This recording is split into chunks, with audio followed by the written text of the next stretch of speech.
Mask story for kids. Paras एक खिलौने वाले की दुकान पर खड़ा था। अभी अभी उसका रिजल्ट आया था, जिसमें वह फर्स्ट डिवीजन में पास हुआ था। उसके पापा श्रीकांत जी उसे लेकर पास ही की खिलौनों की दुकान पर ले गए। वहां पारस ने बहुत से खिलौने देखे, लेकिन उसे कुछ समझ नहीं आ रहा था। बहुत देर बाद उसे दुकान पर एक मुखौटा दिखा, जो कि एक मुस्कुराते हुए आदमी का था। उस मुखौटे में कुछ ऐसा था कि पारस उसे देखता ही रह गए, जैसे उस मुखौटे ने उस पर कोई जादू कर दिया। पारस अपने पापा से उस मुखौटे को डोट लेने की जिद करने लगा। श्रीकांत जी, बेटा इसका क्या करेगा? कोई खिलौना ले ले। देख कितनी अच्छी कार है, रिमोट वाली। पारस, नहीं पापा, मुझे बस ये ही चाहिए। हार कर श्रीकांत जी ने उसे वह मुखौटा खरीद कर दे दिया। दोनों घर के लिए चल दिए। कार में बैठकर पारस ने मुखौटा लग गया और सामने वाले शीशे में देखा। उसमें वह काफी डरावना लग रहा था। उसने झट से उसे उतार दिया। पापा, क्या हुआ? अपनी शक्ल देखकर डर गए। यह कहकर पापा जोर से हंसने लगे।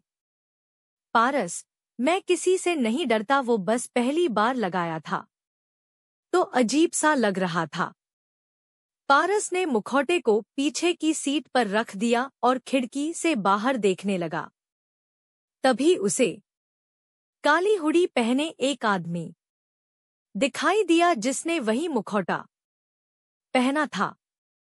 वह पारस की ओर हाथ हिला रहा था। पारस, पापा देखा, वह आदमी जिसने मुखौटा पहना है मुझे बुला रहा है। पापा ने देखा, लेकिन वहां कोई नहीं था। पापा, कहाँ है बेटा? कोई भी तो नहीं है। लगता है तुम इस मुखौटे से डर गए हो। अगर ये तुम्हें पसंद नहीं है तो इसे बाहर फेंक दो। पारस, नहीं पापा, ये तो मैंने बहुत मन से खरीदा है। इससे मैं अपने दोस्तों को डराऊंगा।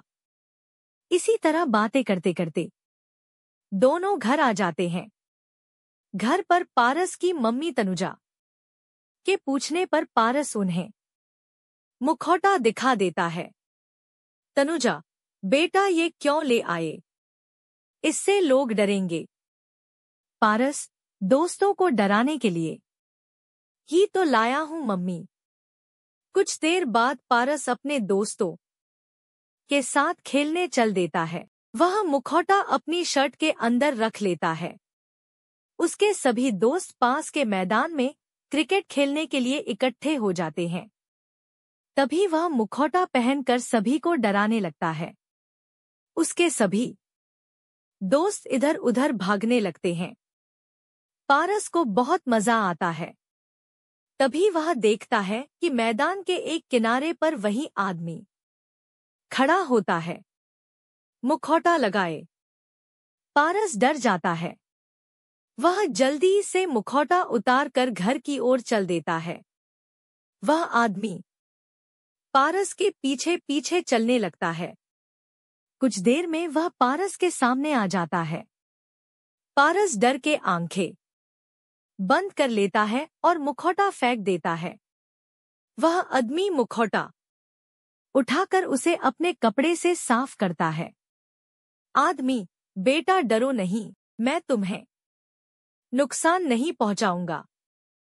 पारस, ये मुखौटा तुम रख लो, पर मेरा पीछा छोड़ दो। आदमी, बेटा मैं तुम्हें डरा नहीं रहा हूं, एक बार मेरी बात सुन लो। वह आदमी पारस को लेकर एक किनारे बैठ जाता है।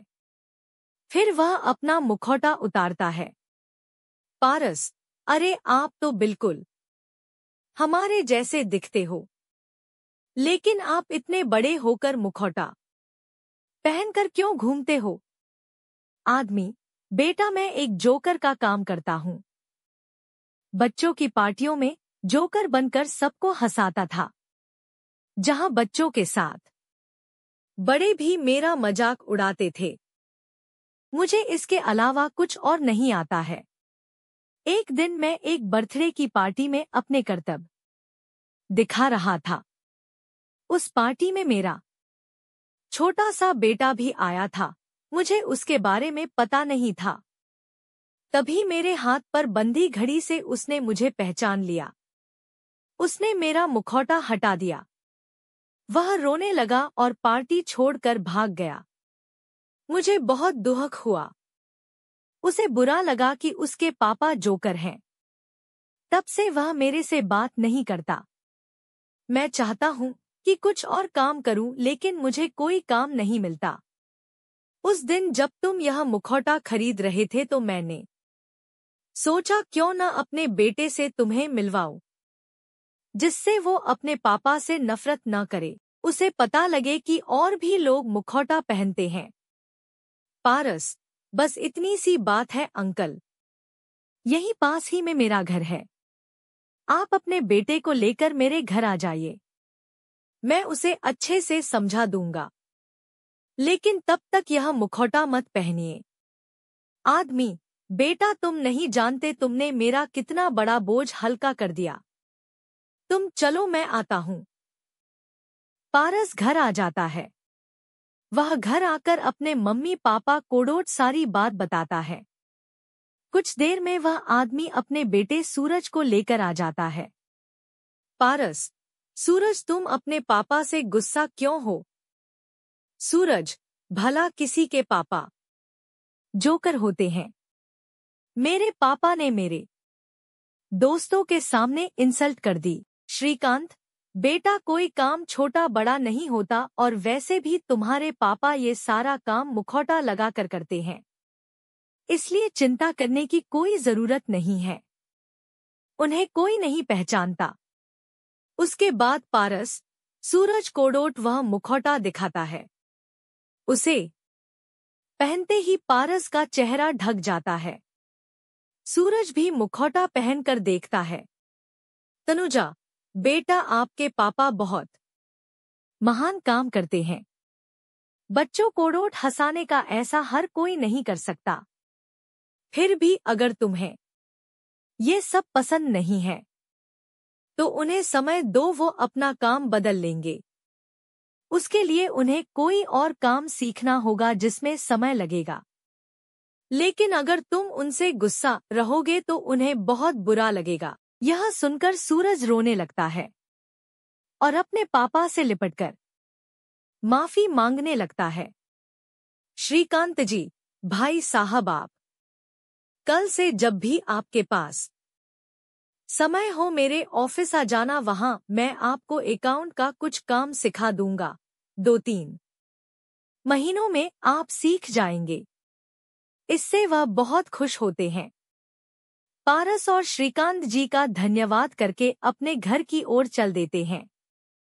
श्रीकांत जी, बेटा कोई भी खिलौना आज तुम्हें वो खुशी नहीं देता जो इस मुखौटे ने तुम्हें दी है।